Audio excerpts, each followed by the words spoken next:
Hello and welcome, ladies and gentlemen, to the news from SABA satellite channel from Arab. Here are tonight's top stories. President Al-Alimi orders high-level probe into journalist assassination.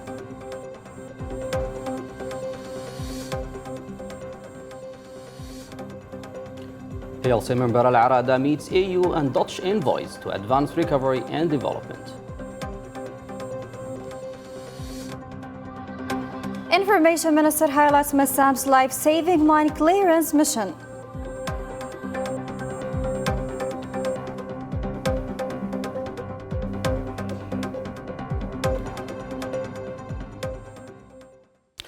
Welcome back. President of the Presidential Leadership Council, Dr. Rashad Al-Alimi, ordered the formation of a high-level joint committee to investigate the assassination of Al-Arabiya and Al-Hadath correspondent Muhammad Aida in Al-Mukalla. The committee, comprising representatives from the Ministry of Interior, the State Security Service and Military Intelligence, will coordinate with a local investigation team established by the Hadramaut authorities. President Al-Alimi reviewed preliminary reports on the attack with Presidential Leadership Council member and Hadramaut Governor Salim Al-Khambashi, along with security officials, and was briefed on the measures underway to identify and apprehend those responsible. Al-Alimi paid tribute to Muhammad Aida's professionalism and dedication throughout his career and commended Al-Arabiya and Al-Hadath channels for their continued coverage of the Yemeni people's aspirations for peace, stability, and the restoration of state institutions.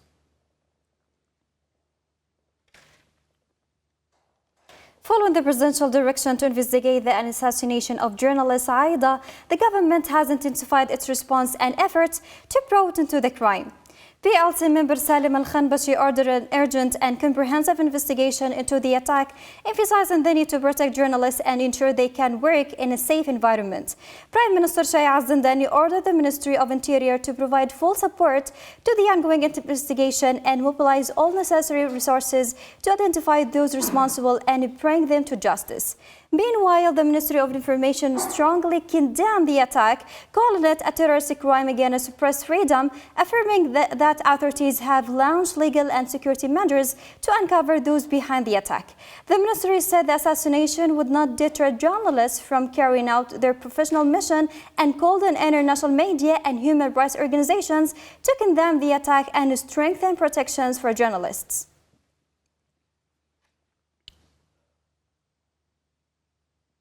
In a key meeting in Marib today, a member of the Presidential Leadership Council and Marib Governor Sultan Al-Arada met with European Union Ambassador Patrick Simonet and Dutch Ambassador Janet Sippen to discuss the latest political, economic and humanitarian developments, as well as ways to strengthen cooperation between Yemen and its international partners. Al-Arada reaffirmed the government's commitment to implementing reforms, strengthening state institutions, and easing the humanitarian suffering caused by the war launched by the Houthi militia.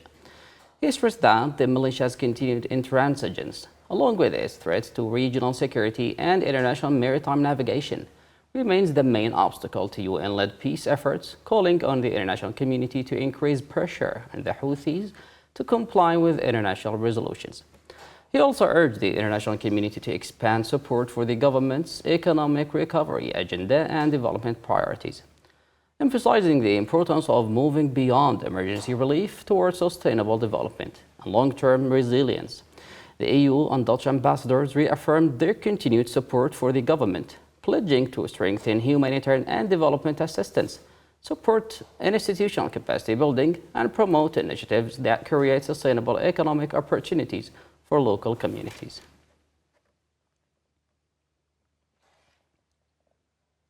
Member of the Presidential Leadership Council Sultan Al-Arada met with Defense Minister Tahir Al-Uqaili to review the latest military and security developments and the ministry's efforts to strengthen combat readiness and improve the institutional performance of the armed forces. Following the meeting, Al-Arada chaired an expanded military conference attended by senior defense officials, military commanders, and heads of key military departments to assess operational developments, implementation of military plans, and the challenges facing the armed forces. Al-Arad stressed the importance of maintaining high combat readiness, strengthen coordination across the armed forces, and expand training and capacity building programs to meet current security challenges. Meanwhile, Minister Tahir Al-Uqali reaffirmed the military's commitment to carrying out its national duties and praised Al-Arad's continued support for strengthening the armed forces.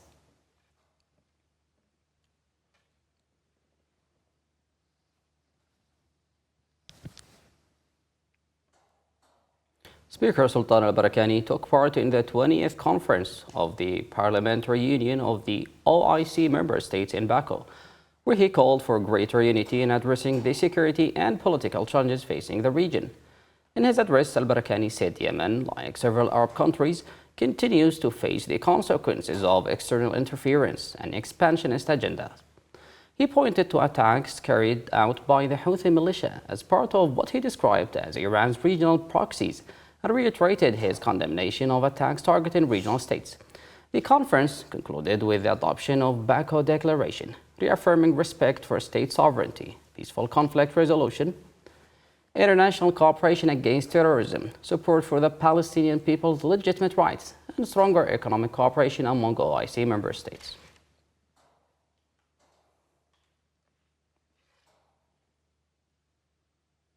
Information Minister Muammar Al-Iryani visited the headquarters of the Saudi-funded Massan project in Marib, praising its humanitarian mission to clear landmines, explosive devices, and unexploded ordnance planted by the Houthi militia.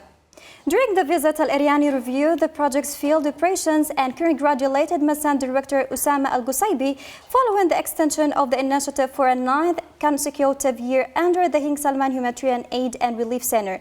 Al-Iryani said the project has removed nearly 569,000 landmines, improvised explosive devices, and unexploded ordnance since 2018, while clearing more than 18 million square meters of contaminated land, enabling thousands of families to safely return to their homes and farmland. He praised the sacrifices of Massam's mining teams, including personnel killed or injured in the line of duty, and announced the Ministry of Information's readiness to launch a strategic media partnership with the project to expand public awareness of mine risk across Yemen.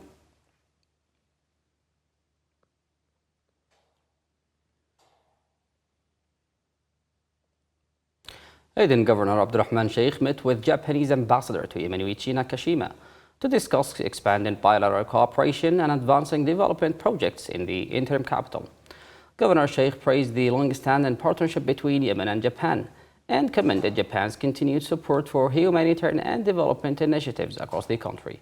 He highlighted Aden's priority needs, including healthcare, sanitation, public works, and urban planning, and called for broader cooperation on sustainable development projects. For his part, Ambassador Nakashima reaffirmed Japan's commitment to supporting Yemen and strengthen cooperation with local authorities to implement projects that improve public services and contribute to stability and development.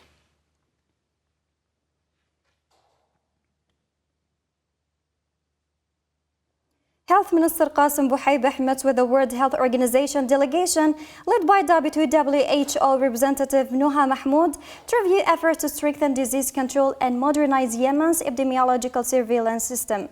The two sides reviewed plans to implement Yemen's national integrated disease surveillance guidelines, expand event-based and community-based surveillance, and update national disease case definitions to improve early detection and rapid response to outbreaks. Minister Buhaybeh stressed that strengthened epidemiological surveillance remains a national priority and highlighted the importance of continued cooperation with WHO and the World Bank to build modern, data-driven public health system.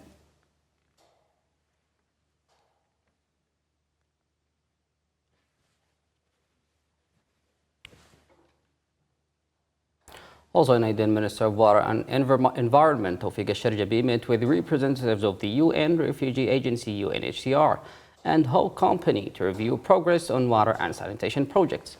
The meeting assessed implementation progress, discussed technical and administrative challenges, and explored measures to accelerate project delivery while ensuring they remain on schedule. Minister Al-Sharjabi stressed the importance of closer coordination among all partners to ensure the sustainability of water and sanitation services. He also called for urgent action to overcome existing obstacles and improve services for communities while reducing the environmental and public health risks associated with inadequate sanitation. For their part, representatives of the UNHCR and Hull Company reaffirmed their commitment to working closely with the ministry and relevant authorities to complete the projects in line with technical standards and achieve their intended objectives.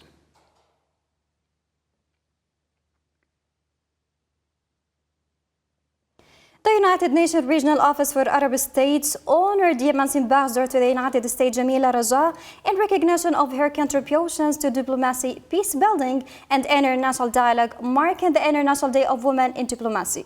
The United Nations highlighted Ambassador Raja as the first Yemeni woman appointed ambassador extraordinary and plenipotentiary to the United States, describing her appointment as a milestone for women's representation in Yemen's diplomatic service. The office noted her nearly 3 decades for experience in diplomacy, media, politics, peace building, and human rights.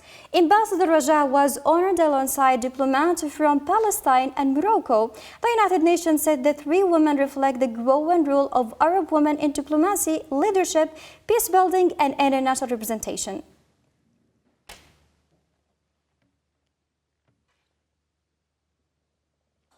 Yemen and Syria have agreed to strengthen cooperation in the health sector, following talks in Damascus between Yemen's Chargé d'Affaires Mohammed Bakr and Syrian Health Minister Musab al-Ali. The 2 sides agreed to establish joint technical committees to develop new cooperation frameworks, including access to Arab and Syrian board certification programs. Bakr reaffirmed Yemen's commitment to expanding bilateral cooperation in ways that serve the interests of both countries and strengthen their long-standing ties.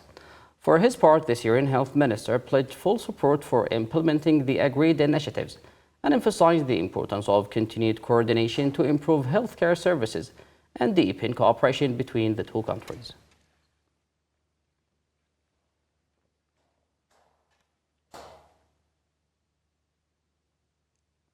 Yemen called for greater international support to address the country's growing humanitarian needs during the annual Executive Board session of the World Food Programme in Rome. Speaking at the meeting, Yemen's ambassador to Italy and permanent representative to the United Nations agencies in Rome, Asmahan al-Tawqi, stressed the need for urgent, flexible, and predictable funding alongside expanding emergency food assistance to reach the country's most vulnerable communities. She emphasized that local ownership is essential to delivering sustainable long-term solutions and praised the World Food Programme's initiatives in Yemen. Ambassador Tawqi also called for stronger links between humanitarian action, development, and peace building through greater investment in resilience, livelihoods, climate adaptation, and sustainable food systems.